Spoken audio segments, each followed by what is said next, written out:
সংস্কারে যারা বাধা দেবে তাদেরকে জাতির কাঠগড়ায় দাঁড়াতে হবে।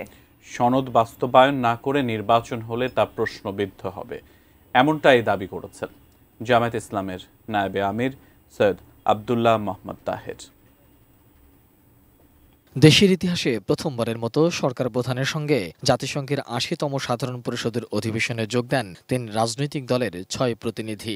যুক্তরাষ্ট্রে পারিবারিক কর্মসূচি শেষে ২ সপ্তাহ পর দেশে ফিরলেন জামায়াত ইসলামের নায়েবে আমির সৈয়দ আব্দুল্লাহ মোহাম্মদ তাহের।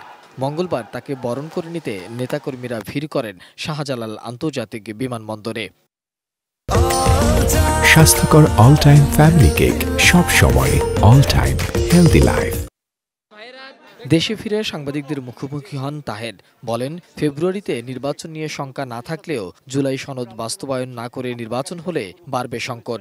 একটা সুষ্ঠু, অবাধ, নিরপেক্ষ, জনগণের অংশগ্রহণমূলক সুষ্ঠু নির্বাচনটাই হচ্ছে সমস্যার সমাধান।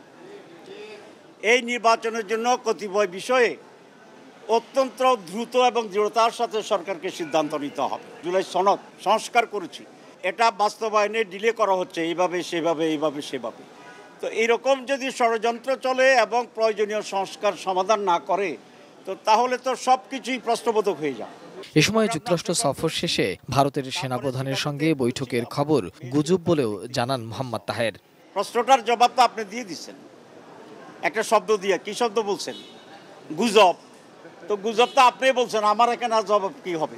এদিকে সকালে জাতিসংঘের আবাসিক প্রতিনিধি গোয়েন লুইস রাজধানীর বসুন্ধরায় জামায়াত আমির ডাক্তার শফিকুর রহমানের সঙ্গে সৌজন্য বৈঠক করেন। বৈঠক শেষে সাংবাদিকদের জামায়াত সেক্রেটারি জেনারেল মিয়া গোলাম পরোয়ার জানান, ত্রয়োদশ জাতীয় সংসদ নির্বাচনে সংস্থাটি সরকারকে সার্বিক সহযোগিতা করবে।